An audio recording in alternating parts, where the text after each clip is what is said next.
बिस्मिल्लाहिर्रहमानिर्रहीम। आज की इस वीडियो में हम डिस्कस करेंगे सेकंड ईयर कंप्यूटर की जो बोर्ड की स्कीम है। इंशाअल्लाह ताला आप पंजाब के किसी भी बोर्ड से ताल्लुक़ रखते हैं, आपका जो सेकंड ईयर कंप्यूटर का पेपर है, जो स्कीम आज मैं आपके साथ शेयर करूंगा, इसी में से पूछा जाएगा। तो वीडियो को शुरू करने से पहले तमाम बच्चों से रिक्वेस्ट है, एक दफ़ा दुरूद शरीफ पढ़ कर कमेंट में डन लिख दीजिएगा। अल्लाह ताला से दुआ है अल्लाह ताला तमाम बच्चों को उनकी उम्मीदों से ज़्यादा नंबर दे और अच्छे ग्रेड के साथ कामयाब करे। तो सबसे पहले हम बात करेंगे आपका जो क्वेश्चन नंबर 1 होता है, यानी कि आपका जो ऑब्जेक्टिव पेपर होता है, जिसको आप MCQs वाला पेपर भी कहते हैं। आपके जो MCQs के नंबर होते हैं ये टोटल 15 होते हैं और इसके जो टोटल MCQs होते हैं वो भी 15 ही होते हैं। तो इनकी जो तरतीब है वो कुछ इस तरह से होती है। चैप्टर नंबर 1 में से 1 MCQs, चैप्टर नंबर 2 में से 2 MCQs, चैप्टर नंबर 3 में से 1 MCQs, चैप्टर नंबर 4 में से 2 MCQs, चैप्टर नंबर 5 में से कोई भी MCQs नहीं पूछा जाता, चैप्टर नंबर 6 में से 1 MCQs, चैप्टर नंबर 7 से भी 1 MCQs, चैप्टर नंबर 8 से भी 1 MCQs, चैप्टर नंबर 9 से भी 1 MCQs, चैप्टर नंबर 10 से भी 1 MCQs, चैप्टर नंबर 11 से 2 MCQs, चैप्टर नंबर 12 से भी 2 MCQs, चैप्टर नंबर 13 से 1 MCQs, चैप्टर नंबर 14 से 1 MCQs। तो ये था आपका जो ऑब्जेक्टिव पेपर है। इसके जो MCQs की तरतीब है कि किस चैप्टर से कितने MCQs पूछे जाते हैं और इसके जो टोटल नंबर होते हैं वो 15 होते हैं। अब हम बात करते हैं आपका जो सब्जेक्टिव पेपर होता है। सब्जेक्टिव पेपर में सबसे पहला जो पार्ट होता है, जिसको शॉर्ट क्वेश्चन का पोर्शन भी कहते हैं, इसको मजीद 3 पार्ट्स में डिवाइड किया जाता है और शॉर्ट क्वेश्चन के जो टोटल नंबर होते हैं वो 36 होते हैं। तो सबसे पहला आपका जो शॉर्ट क्वेश्चन होता है ये क्वेश्चन नंबर 2 के नाम से होता है। इसमें टोटल जो सवाल होते हैं वो 9 होते हैं। 9 में से आपने अपनी मर्जी से कोई से 6 सवालों के जवाब देने होते हैं।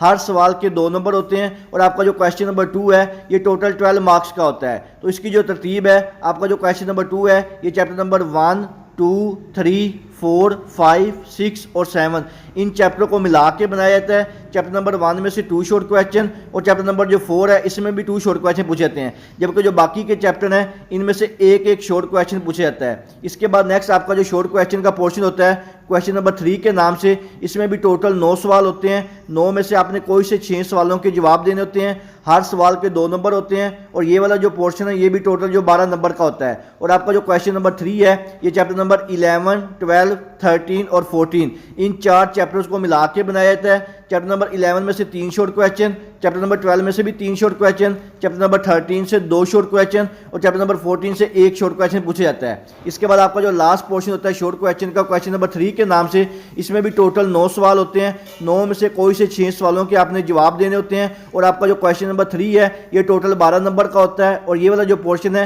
ये चैप्टर नंबर 8, 9 और 10 इन तीनों चैप्टर को मिला के बनाया जाता है। चैप्टर नंबर 8 में से 2 शॉर्ट क्वेश्चन, चैप्टर नंबर 9 में से 3 शॉर्ट क्वेश्चन और जो आपका लास्ट आपका जो चैप्टर नंबर 10 होता है इसमें से 4 शॉर्ट क्वेश्चन पूछे जाते हैं। अब हम बात करते हैं आपका जो मोस्ट इंपॉर्टेंट पार्ट होता है, जिसको आप सब्जेक्टिव पार्ट भी कहते हैं। सब्जेक्टिव पार्ट के लिए मैं आपके साथ एक सैम्पल पेपर भी शेयर करूंगा, जिससे आपको मजीद क्लियर हो जाएगा कि आपकी जो लॉन्ग क्वेश्चन की पेयरिंग स्कीम है कि किस चैप्टर से प्रोग्राम और किस चैप्टर से डिस्क्रिप्टिव सवाल पूछा जाना है। आपको वहाँ पे जो पेपर का सैंपल शेयर करूंगा वहाँ से मजीद क्लियर हो जाएगा। तो आपका जो लॉन्ग क्वेश्चन का पोर्शन होता है, इसमें जो पहला पोर्शन होता है जो आपका क्वेश्चन नंबर 5 और क्वेश्चन नंबर जो 6 है इसके ऊपर मुश्तमिल होता है। इन दोनों सवालों में से कोई सा एक सवाल का आपने जवाब देना होता है, यानी कि वहां पे लिखा होता है कि जो आपका क्वेश्चन नंबर 5 और 6 है इन दोनों में से आपने किसी एक का सवाल का जवाब देना होता है। क्वेश्चन नंबर जो 5 है या तो ये चैप्टर नंबर 1 में से बनाया जाता है या चैप्टर नंबर 3 में से बनाया जाता है, लेकिन 80 से 90% चांसेज है क्योंकि आपका जो क्वेश्चन नंबर 5 है ये चैप्टर नंबर 1 में से ही आता होता है। इसके बाद जो आपका क्वेश्चन नंबर 6 है या तो ये चैप्टर नंबर 6 में से बनाया जाता है या चैप्टर नंबर 7 में से बनाया जाता है, लेकिन 80 से 90% चांसेज है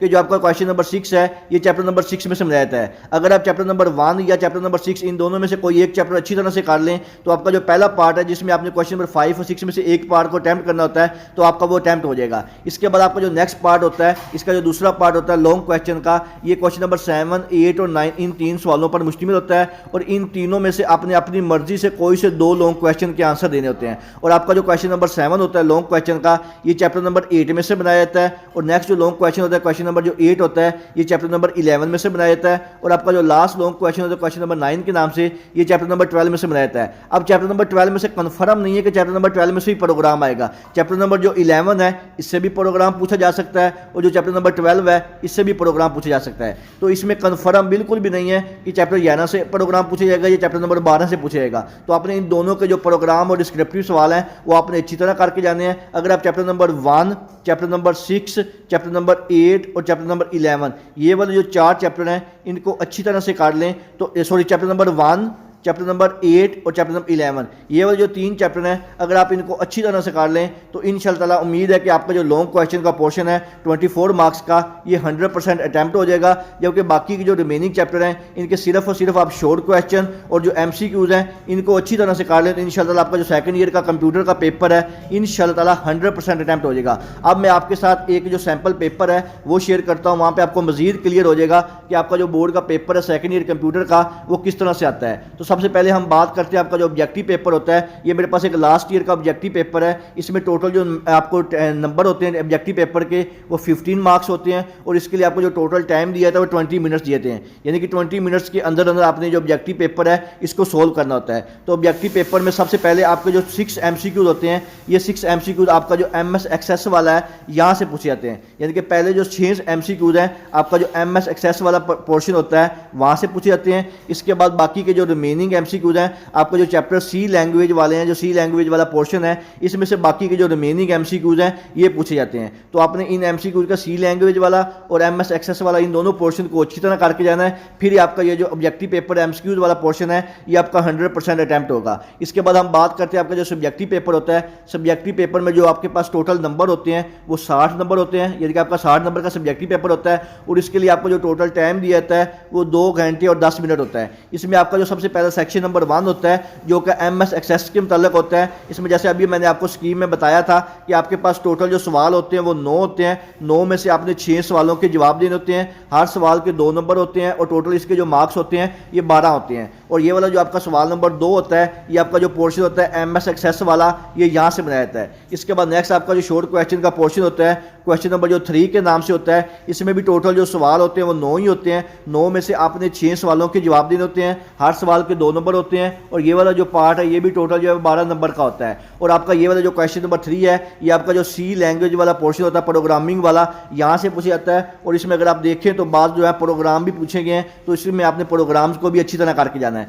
इसके बाद आपका जो शॉर्ट क्वेश्चन का लास्ट पोर्शन होता है जो कि क्वेश्चन नंबर 4 के नाम से होता है, इसमें भी टोटल 9 सवाल होते हैं, 9 में से आपने 6 करने होते हैं, 12 नंबर का ये टोटल पोर्शन होता है। और ये वाला जो पोर्शन है ये भी आपका जो C लैंग्वेज वाला पोर्शन है वहाँ से पूछा जाता है। तो इसमें भी अगर आप देखें तो बाद जो क्वेश्चन है वो आपके प्रोग्रामिंग के मतलब है, यानी कि आपने जो प्रोग्राम्स हैं इनको अच्छी तरह करके जाना है C लैंग्वेज वाले पोर्शन में से, और बाकी जो डेफिनेशन वगैरह है इनको भी आपने अच्छी तरह देख के जाना है। इसके बाद आपका जो सब्जेक्टिव पार्ट होता है सेक्शन नंबर 2 होता है। जैसे मैंने अभी आपको स्कीम में भी बताया था कि सब्जेक्टिव पार्ट में सबसे पहले उन्होंने लिखा हुआ है कि नोट अटैम्प्ट एनी 1 क्वेश्चन, यानी कि क्वेश्चन नंबर 5 और जो क्वेश्चन नंबर 6 है इन दोनों में से आपने कोई से एक सवाल को अटैम्प्ट करना होता है। और ये वाला जो पोर्शन होता है ये आपका जो MS एक्सेस वाला पार्ट होता है वहाँ से पूछा जाता है। इसके बाद आपका जो सेक्शन नंबर 2 होता है, सेक्शन नंबर 3 होता है, इसमें उन्होंने वहाँ पे लिखा हुआ है अटैम्प्ट एनी 2 क्वेश्चन। और ये वाला जो आपका पोर्शन होता है ये C लैंग्वेज वाला होता है और इसमें हर सवाल के 2 नंबर होते हैं। और ये वाला जो पार्ट है आपका सेक्शन नंबर जो 3 है ये 16 मार्क्स का होता है। जो सेक्शन नंबर 2 MS एक्सेस वाला है ये 8 मार्क्स का होता है और टोटल आपका जो लॉन्ग क्वेश्चन का पोर्शन होता है ये 24 मार्क्स का होता है। और आपका जो C लैंग्वेज वाला पोर्शन होता है इसमें सवाल नंबर 7, 8 और 9 ये 3 सवाल दिए थे, इन तीनों में से आपने अपनी मर्जी से कोई से 2 सवालों के जवाब देने होते हैं, हर सवाल के 2 नंबर होते हैं और टोटल 16 मार्क्स का ये पोर्शन होता है। तो ये था आपका सेकंड ईयर का कंप्यूटर का जो बोर्ड का ऑफिशियली पेपर पैटर्न है। इसके अलावा अगर आपके ज़हन में किसी किस्म का कोई भी सवाल हो आप मुझसे कमेंट सेक्शन में पूछ सकते हैं। दुआओं में याद रखिएगा। जज़ाकल्लाह, अल्लाह हाफिज़।